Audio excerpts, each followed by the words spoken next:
Happy Wednesday, everyone. Welcome back to another episode of Twinspiration. It's Aspen, the better half of the Summers twins, and today I am also pretending to be Ashley because she is sick and can't talk, so she couldn't record this intro with me. But don't worry, she is part of the interview, so you're not going to be stuck listening to me all day. But filling in for her is my new best friend, Peeps, who is the stuffed bunny that I just made at Build-A-Bear last week. And yes, I know that I am an adult, but I did go to Build-A-Bear, and I recommend to anybody who needs a little bit of cheering up in their life, because Build-A-Bear is not just for kids. And if you think so, then you are probably one of those people who doesn't think that adults should go to Disney either. And we don't really want you listening to our podcast, so bye! Just kidding. I respect everyone's opinions. Anyway, before we introduce our amazing guest for today, it is time for the inspirational in it. And yes, I have been officially convinced that we should name it the Inspirational in It, even though I like Good News Minute better.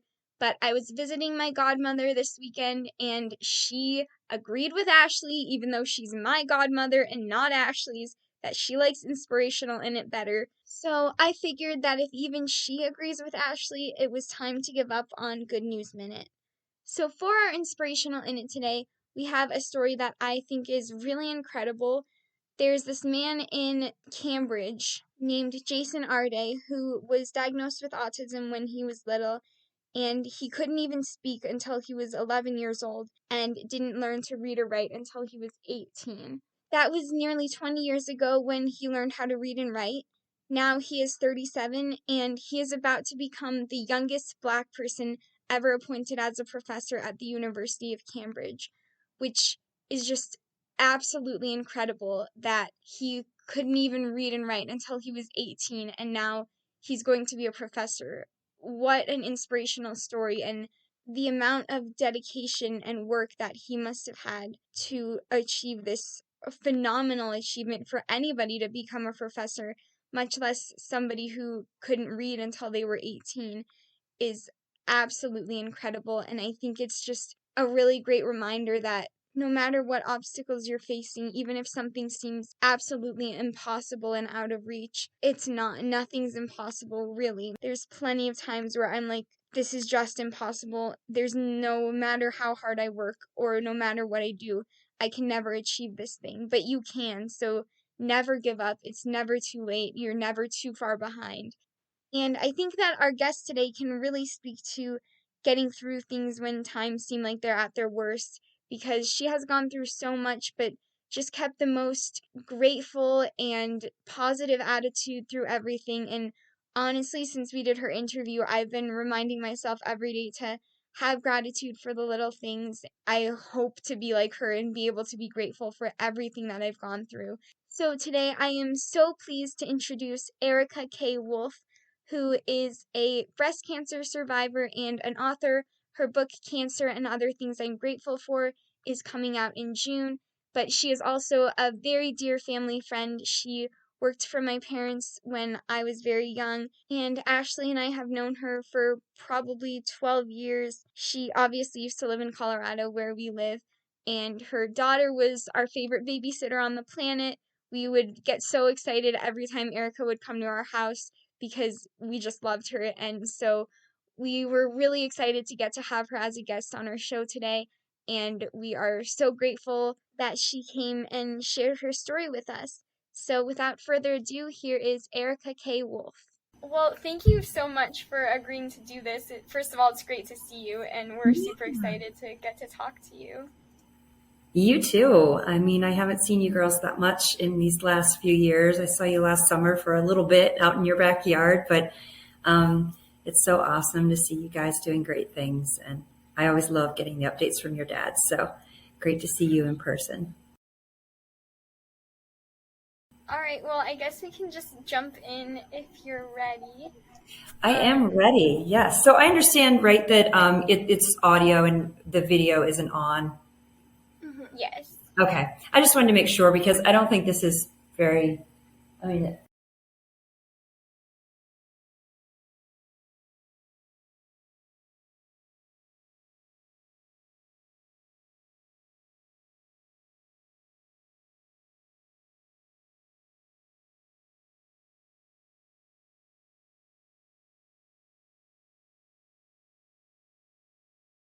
It looks very nice and snowy in the background. Yes, we got about maybe a foot of snow over the weekend. Wow. Oh, wow. Yeah. So, and it's really sunny today. So I always love when it's a blue sky and white everywhere else. Yeah. It was really sunny here yesterday, and then it snowed last night, so it was kind of crazy. Okay. Yeah, Colorado weather. Yeah. I know. It is back and forth, isn't it? Yeah. All right, well, to start off with, I guess, could you just tell us a little bit about, like, the beginning of your story, kind of where you were in your life before you were diagnosed with cancer, and then how the initial diagnosis came about? Because obviously we knew you at the time you were diagnosed, but we were really young, and from my memory, it was very sudden and unexpected, but obviously I didn't know, like, really what was going on with you, so we would love to just know, like, your part of the story, I guess. Sure, happy to tell you. So this was in 2014, and I was 43 years old. And like you said, it was very sudden and unexpected. But what I remember most about it was that I pretty much knew that something was seriously wrong in sometime in October of that year. And it wasn't until December 3rd of that year that I actually got a diagnosis from doctors. So it kind of gives you an idea of how long it takes to go through the process, because, you know, I felt something. Actually, I noticed it in yoga class. I felt a lump in my breast when we were on our mats on our stomachs, and I leaned forward and I was like, oh, that hurt. So I checked it out when I got home, and then made an appointment with my doctor, went in for a breast exam, and she's like, you know, noticed it too. She's like, this right here. I'm like, yeah. She's like, yeah, that feels weird. And it hurt. And so then we made an appointment for me to get what they call a thermogram, which shows heat in the body, which is a good indicator of blood flow, because cancer is a very, very smart disease, and it learns how to create its own blood supply. So instead of just using the existing blood supply that's there, it starts to create its own food source, blood supply, et cetera, which is why it can grow so fast. So from my thermogram, I went to, I'm not going to get the sequence exactly right, but I know there was a mammogram. I know there was an ultrasound. There was a biopsy. I think more ultrasounds, more mammograms, and it was a lot.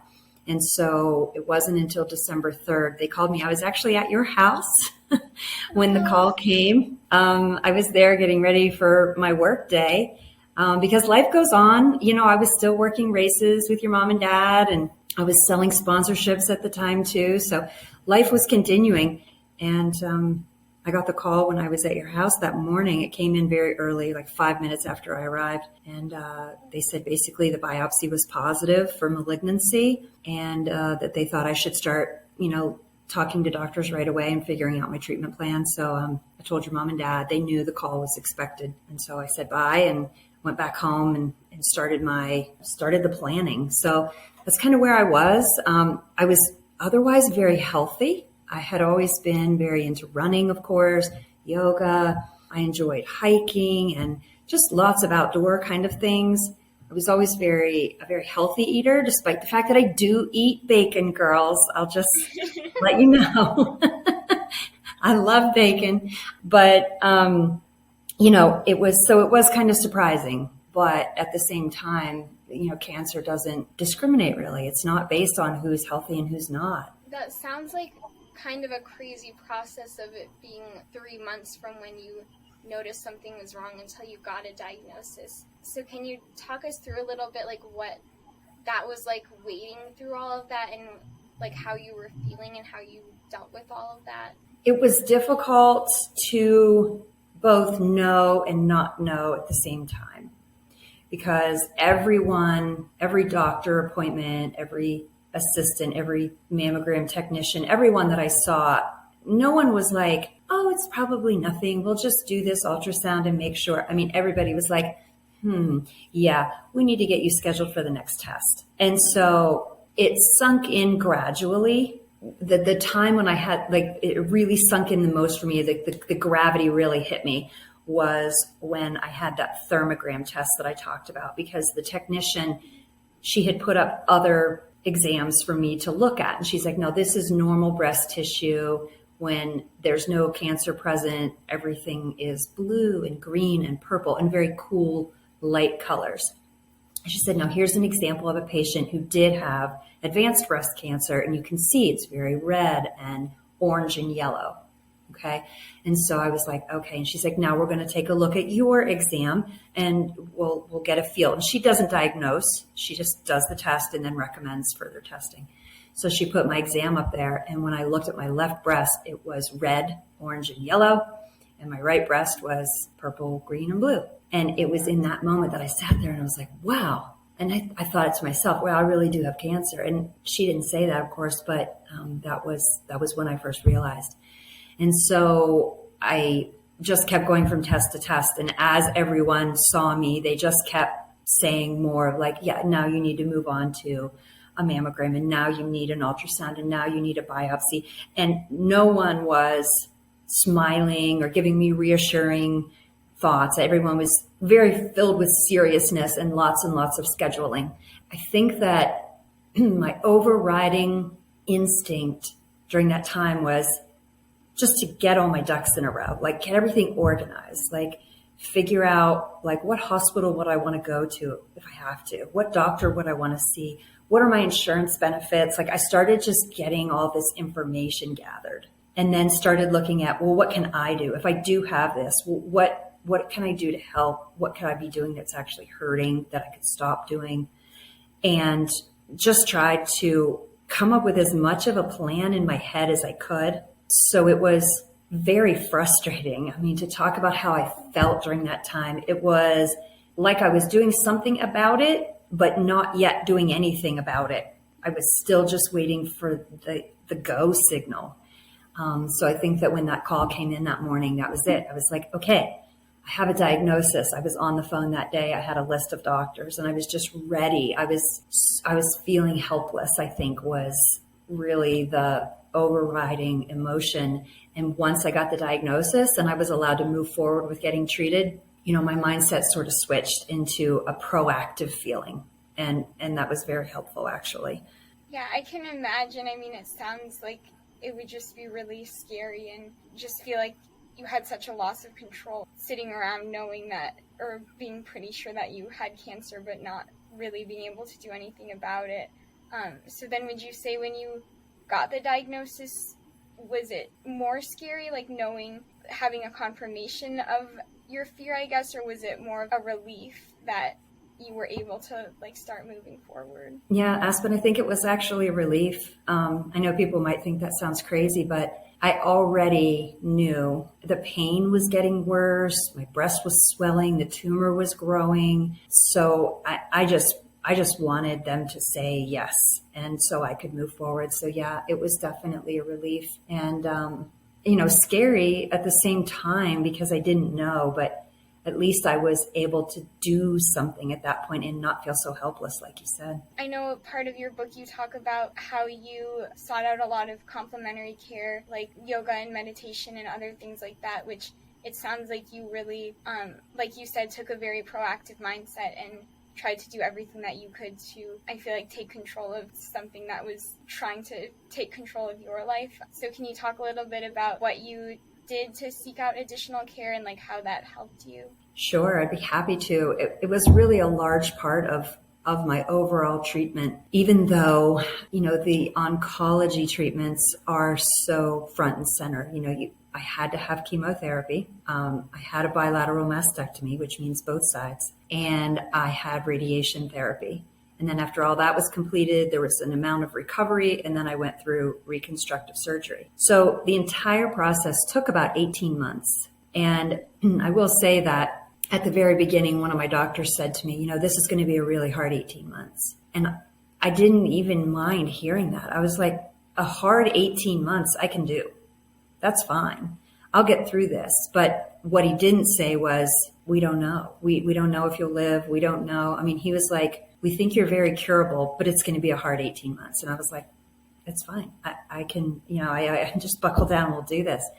So luckily at the time, the doctor's office that I was visiting on a regular basis, the head doctor there was someone who regularly practiced integrative medicine. And I hadn't really seen him before because I used to see like his physician assistant or one of his nurse practitioners, just because he was hard to get into and I wanted a female doctor and that sort of thing. But when I was diagnosed, the doctor I had been seeing there, she said, you should really go see Butch. His name's Butch Levy. He does all kinds of treatment for patients who are going through cancer treatment. And so I said, okay, I will. But at that point, I was not yet doing chemotherapy or anything, cancer related. So I decided that I was going to start my chemo, get all of that really going. I was still doing yoga, trying to meditate, those sorts of things that I had done before. I was still trying to be active. I was even still running because I felt, other than the pain in my breast, physically I felt fine. It wasn't like when you get the flu and you're like, oh, I just want to sit around. I didn't feel that at all. I felt really physically quite good. So I started my chemo treatments, and I think it was maybe a few days after my first chemo treatment that I realized I'm going to need help getting through this. I think that everybody imagines like you vomit and you lose your hair right away and all those kinds of things. But yeah, I did lose my hair ultimately, but that wasn't for a while. And then as far as throwing up goes, I never did. And I think that people picture too that you're in the hospital for chemo treatments. At least I did. I thought, well, I'm in the hospital. I have this IV. I'm in a bed.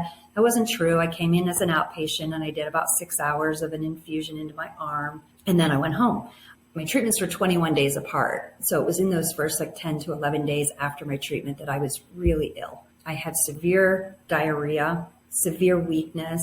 I couldn't sleep because they would give me steroids that are meant to help counteract any drug interactions, but at the same time, they stimulate the mind.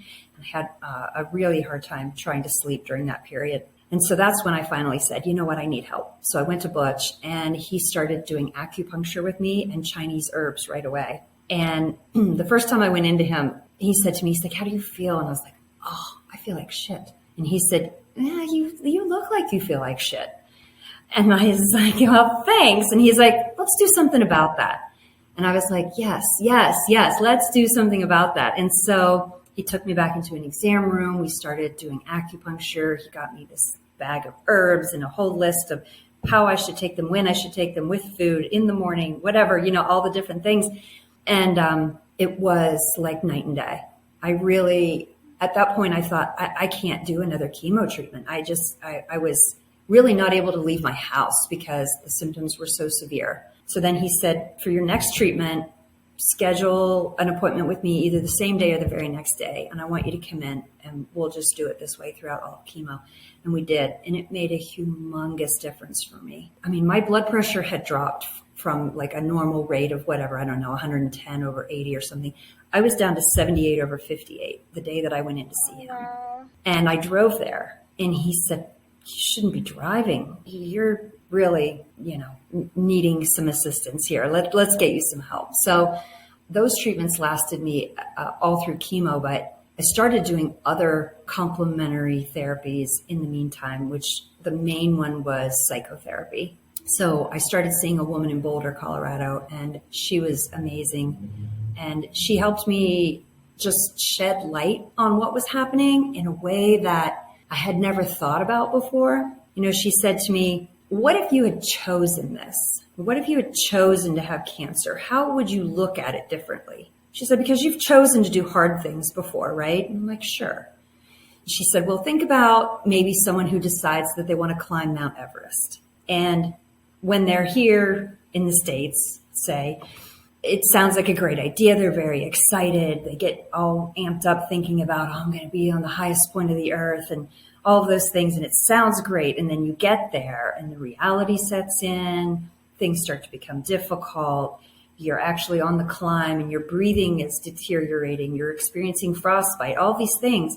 And if you start thinking to yourself like, well, this is stupid. Why did I want to do this? Or who talked me into this? She said, you start to put obstacles in front of yourself that are in addition to the obstacles that already exist. So she said to me, can you find a way to look at this like you chose it so that you can forget about why me, why did this happen? I'm only 43. I was healthy, all those things, and just look at this like these are just obstacles that are something I have to work through and overcome, and not add on to that the weight of why did this have to happen to me. Just act like this was something you chose. This was a part of your life, and now you're going to go through it. And that was fantastic advice, because that made it so much easier for me to just look at the entire situation as something that needed to be done, not something that was done to me.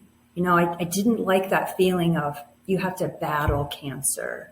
You have to fight. You hear that kind of stuff all the time, battling and kick cancer's ass. You hear people saying that kind of stuff all the time. And that to me felt like I was in a constant battle with myself, because it felt like what was happening in my body was different from what was happening in my mind. And I felt like I needed to get the two on the same page, because I wanted to work with my body and not against it. I didn't want to fight my body. I wanted to give it what it needed. I wanted to listen and really give my body what it needed. And, even to the point when it came time for me to have my mastectomy, and, my therapist said to me, you have to honor the parts of your body that have served you. And so far at this point, your body got you through chemotherapy, your mind did.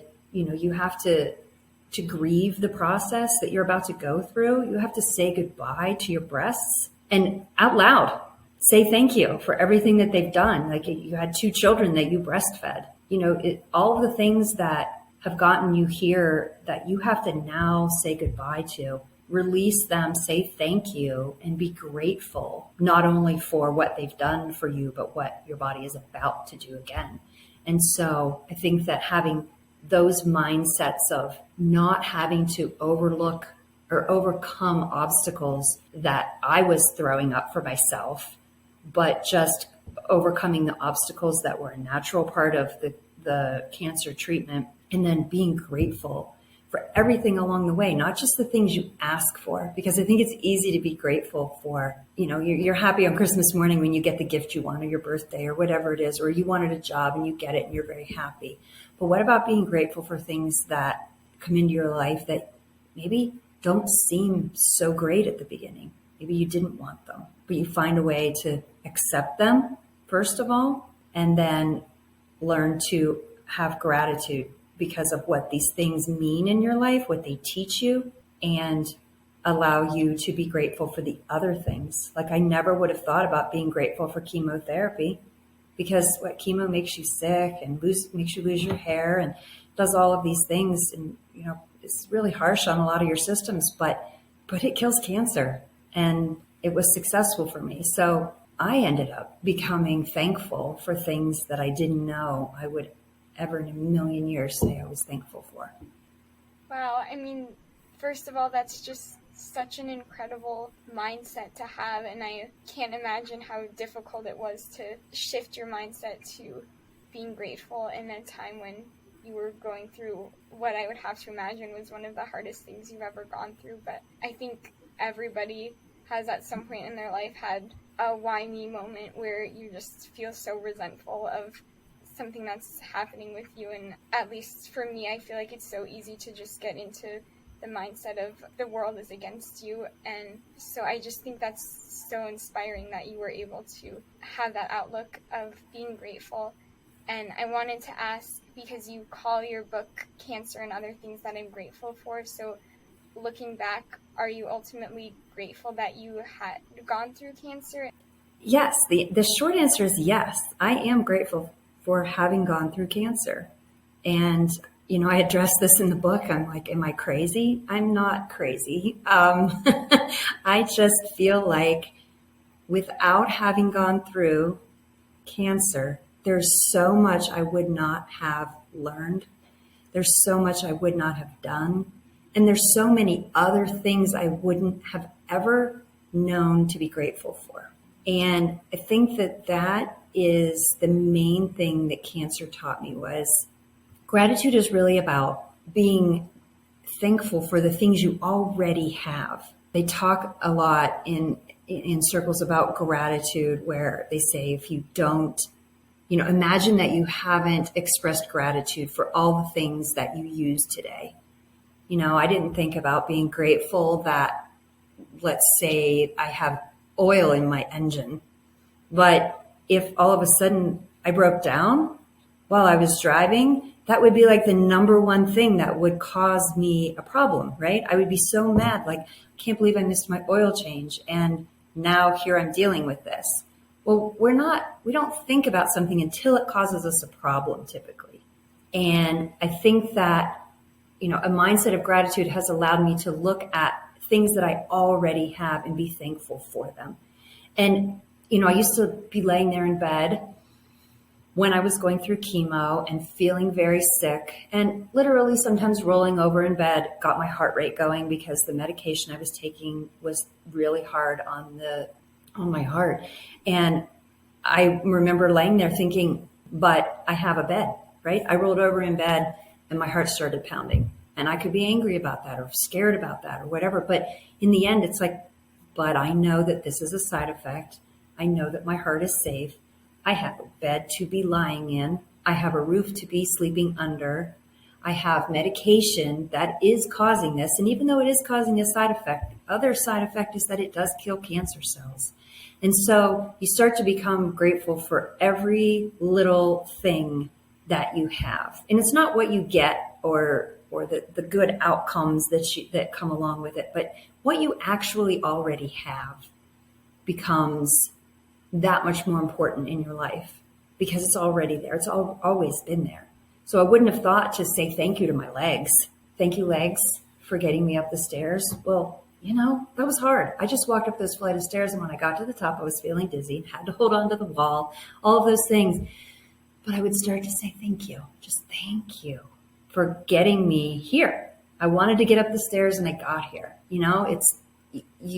I began to break my day down into those small processes, those sort of like moving meditations of do a thing, be grateful for it. Do another thing, be grateful for that. And so I think that that's the main thing I learned was don't take anything for granted, even down to the smallest item. I can't tell you how many times in a day, I'm like grateful for my contact lenses or grateful for mundane things that we don't think about on a normal basis until they go wrong. I mean, I think if I was in your position and somebody told me to be grateful for having cancer, I would be annoyed at them at first and be like, really, I just want to feel sorry for myself. But I think that, like you said, there's also so many things that we take for granted. Like, a lot of people don't have a bed to sleep in and don't have legs to walk up the stairs. And so I think that we just don't even realize like all of the good that we have. And even when there's bad things happening, like there's still a lot to be grateful for. So I'm wondering if that was kind of what inspired you to write a book, like if you wanted to share that outlook with other people and kind of how you went on the journey of writing your own book. Mm-hmm. Yeah. So, you're right, Ashley. I was definitely, sometimes wanting to feel sorry for myself, but that didn't make me feel better. And that was the thing. I don't think that I did some miraculous thing. I just wanted to feel better. And I felt better when I focused on the good things and when I focused on what was going right and what I already had. So yeah, I suppose it could have been very easy to just be, feel sorry for myself and, not want to, give any sort of attention to the fact that I should be grateful for this. Because yeah, you're right. If someone says that, you probably want to just punch them, right? Like I should be grateful for this. No. But in the end, it made me feel better. And that's what I was really looking for.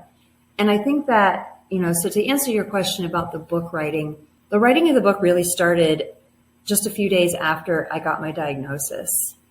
I didn't know it at the time because what happened was, I have a big family and they're all over the place, all over the country. I have friends all over the whole world. And lots of people wanted to know what was going on, what was happening, what are the next steps? Like, oh, I have a friend who had this, and they wanted to give me advice. And I just couldn't keep up with the text. I couldn't answer my phone anymore. I couldn't talk anymore. I was losing my voice. And so I was thinking about it, and I was like, I wonder if I could start a blog. And I was like, that seems easy enough. Lots of people do blogs, right? So I started looking into it and I found a website and I was like, okay, I'm just going to do this. And so I started writing a blog and sent the link out to my family and put it on Facebook and all of those kinds of things. And I just started writing it as though I was giving an update, So the early stages are very factual. Just here's what's going on. I met with this doctor. Here's the treatment. Here's my schedule of chemo visits, that sort of thing. And as I continued to progress throughout my treatment, I started to realize that writing down my thoughts and my feelings and the experience and all of these different things I was going through was really helping me. It was giving me some perspective. It was allowing me to process it. And it was also allowing me to look at it almost objectively, as though it weren't me. I could read it back and think about, like, what is my mindset? And is this healthy? Is this right? And just sort of use it as a guide for myself. And then as chemo continued, you girls may have heard there's something called chemo brain, which sort of makes people forget things like memory loss. And I mean, you don't forget people, but you forget where you put your shoes, or you forget that you put something in the microwave. And you go back an hour later and you're like, oh, I already had a teacup in here. You don't remember that you did it. And so putting these things down in writing helped become part of my memory too, because there's so much that happens and so much to process during this 18-month period here going through cancer treatment that there was no way I was going to remember everything. So I started writing it into a blog, and it sort of just blossomed into something from there that I think was super therapeutic for me. And then, there becomes sort of a community too of people who have cancer, who are dealing with cancer, who want information and who want to know, someone else went through this and how did they get through? So there were lots of people that reached out to me. Hey, I have a friend who's about ready to have a mastectomy. I have a friend who's about ready to go through chemo. Do you have any advice? Can you help? And I would always send my blog link to them. Here's some stuff. Read the early blog posts because that's when I was going through chemo, or read from these dates because that's when I was having my mastectomy, and I would get feedback from people that it was really helpful. And so I started to think that maybe I wanted to turn it into a book. Maybe I just wanted to take some of these really impactful posts, because some of the posts, I started writing about gobbledygook, right? Just things that were happening in my life. My daughter had a birthday and I planted flowers. It was just stuff that was helping me process and think about the happy things going on in my life. So I didn't want to put all of that into the book, but I wanted to put at least the progression of my treatments and what I learned. And so I started doing that about 3 years ago. I went through my blog and just got through all of the different posts that I thought made sense. And then I got cold feet and I was like, nobody cares. I don't think I want to go through with this. And besides, I don't even know where to begin. There's all kinds of publishing options out there. I don't even know where to start. And from time to time, I would go back to it and think about it again, but never really in earnest. And then we moved to Montana in 2022. And when we moved here, I had just quit a position when I was working as a marketing manager. And I decided, you know what, I think I want to keep going with the book. I at least want to finish it for me. And if it never gets published or I never decide to take that next step, that's okay, because it's still something I accomplished for myself. And then I got to the end of the year and it was done. And my husband said to me, hey, I have a former coworker who just published a book. I bet you she'd talk to you about what her process was and who she used and that sort of thing. So I reached out to this woman and she was just so enthusiastic and energetic and positive and supportive. And she had such great information. And she gave me the name and the website of this company that's based in Georgia that I could look into. And I did. And I guess I'll just say the rest is history, because it's just been a really smooth process since then. I submitted my manuscript at the beginning of January, and I'm going to have a book in my hand here in the next couple of weeks. Well, first of all, congratulations, because that is a huge accomplishment, and that's really exciting. But I also really love that you talk about that you had cold feet and that it felt like you didn't think anybody would care, because I think that it really takes a lot of courage to share such a personal story with the world. And I think there's so much content being put out all the time that it's so easy to take things for granted and not consider that someone's story is their story, and we just read so much and listen to so much and watch so much and don't really take the time to think about how brave it is for people to share things that are so personal to them. Like, I know going through my own health issues, it's been so helpful for me to hear other people's stories, and I feel like it's hard to find. And so I think it's just really inspiring that you were willing to take that leap and share your story because you knew that it would help other people. And so I guess I just want to know what you hope that both people who are going through cancer and just the general public would get out of your book, and then also if you could tell other people going through cancer one big takeaway that you have, what would you want to say to them? Wow. Okay. Well, I guess my biggest takeaway would be that you don't have to accept the opinions of people, no matter who they're coming from. So when I think back, I met with a lot of doctors, and I ended up with a very fantastic team. I could not be happier with the team that I had, but there were some doctors that I met with that were downright scary. And I had to just put aside the fact that they had all of these credentials after their name and think about me. How do they make me feel? Do I think this person is going to help me on my healing journey? And the answer for some of those people was they're not going to help me. They're kind of scary. They're very serious. They're very stern and strict. There's not a lot of personal feeling coming from this person. I often felt like I was,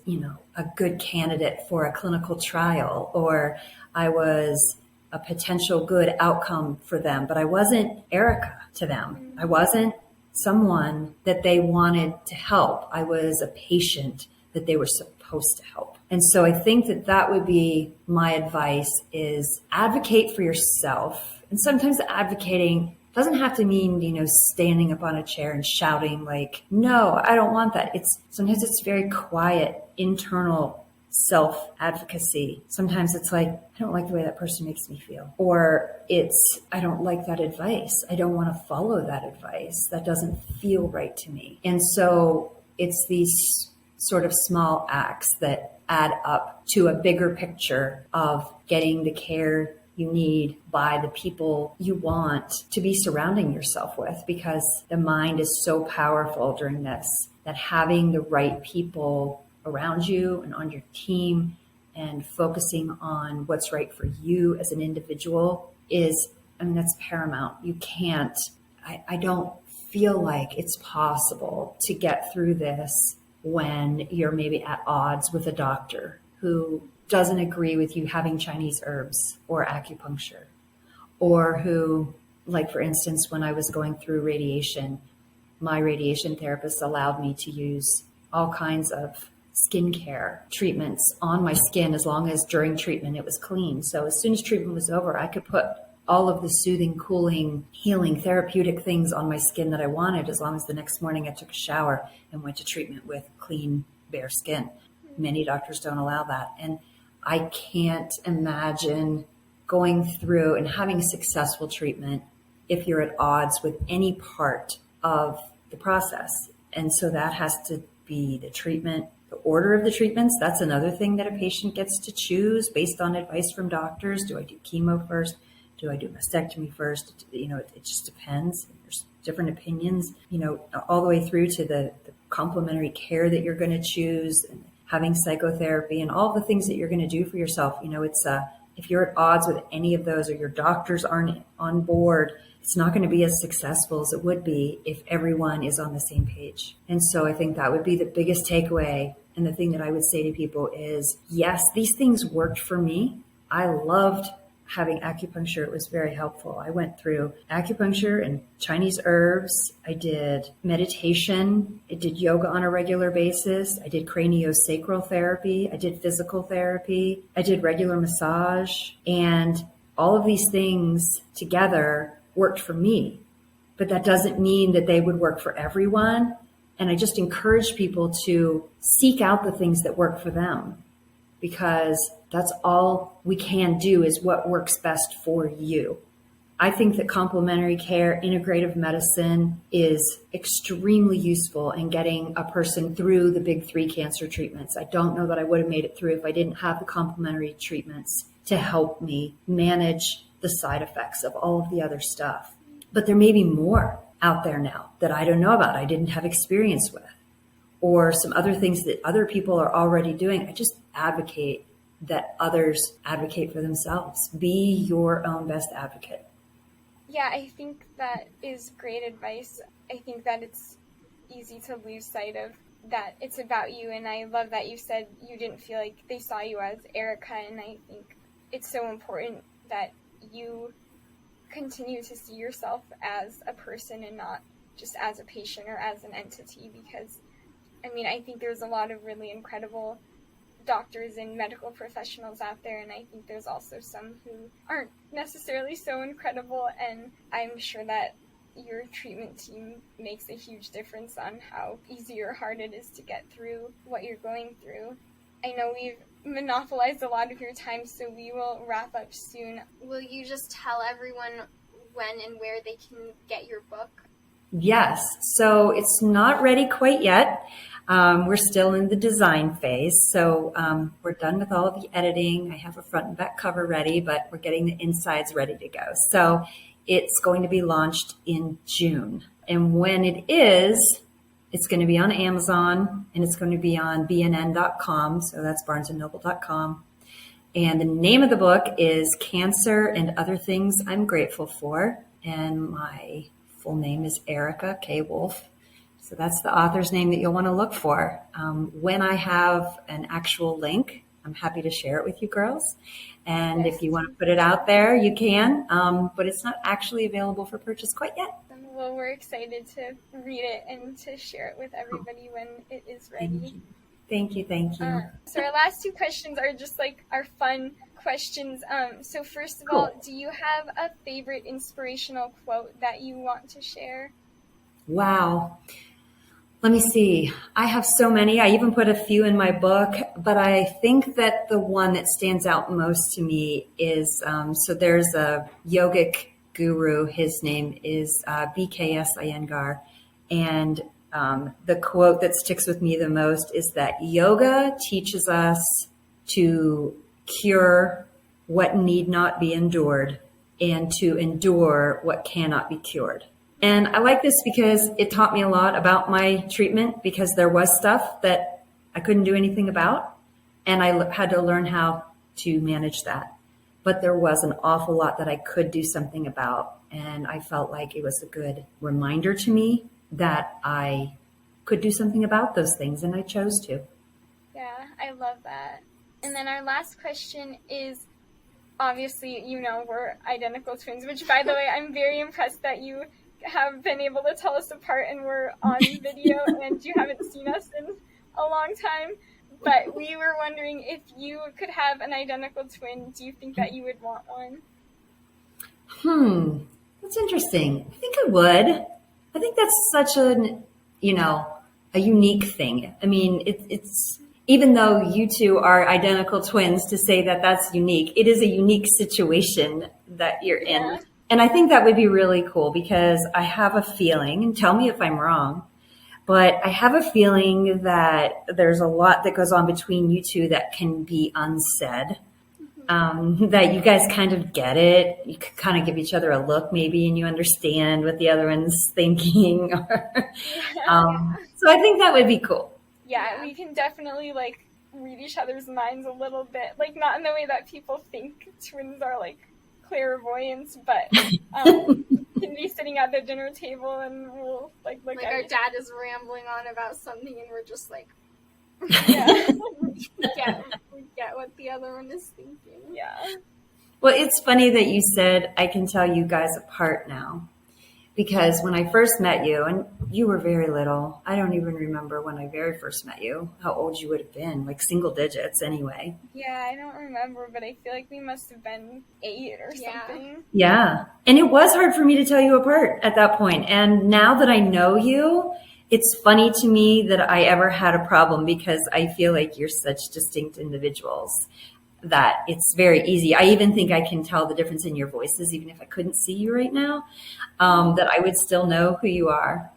So I think that's interesting that when you first just maybe see identical twins, they seem exactly the same, but there's obviously many differences that make you individuals. And yeah, it's funny to me now when I look back. I'm like, how could I not tell? Yeah, well, it's funny that you say that because, I mean, we often talk about, like, obviously we think we're easy to tell apart because we just know the differences between us, but I feel like as we've gotten older, there's, like, half of the people who know us think that we look exactly alike and can't tell us apart at all, and then the other half are like, you guys are so different. I didn't even think you were identical. But I feel like I don't think our voices sound similar, except when I'm editing this podcast. Oftentimes I'm like, oh my gosh, I sound so much like Ashley right now. So it's been really interesting, like, having to listen to just our voices for so long. Sure. Yeah, that's a fun question, though. I like that one. But when we look at pictures of us when we were younger, sometimes we have a hard time telling which one of us was which. Or, like, when we tell stories about when we were 6 and 7 and 8, sometimes she thinks that something happened to her, but I know that it actually happened to me. So I can understand how you might have been confused when you first met us. Yeah. For sure. You guys would come and greet me at the door when I would come to your parents' house, and I wouldn't know who was who, and so I'd be like, hi, sweetie.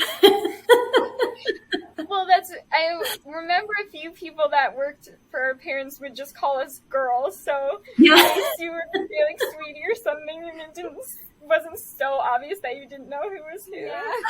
Yeah. Well, and sweetie was accurate. It just wasn't exact.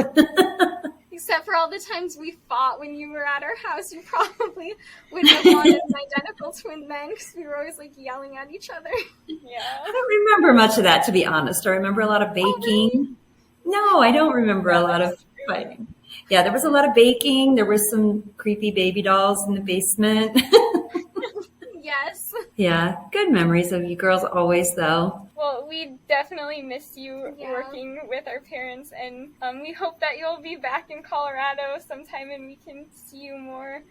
Yes, but me too. Thank you so much for doing this. It was really amazing to get to talk to you, and once again, your whole journey is just so inspiring. Of course. Thank you for the invitation. I was so honored when I got it. So very, very appreciated. Of course. Well, have a great rest of your day, and we Thanks. hope to talk to you again soon. Sounds good. Take care. You Bye. too. Bye. Bye-bye.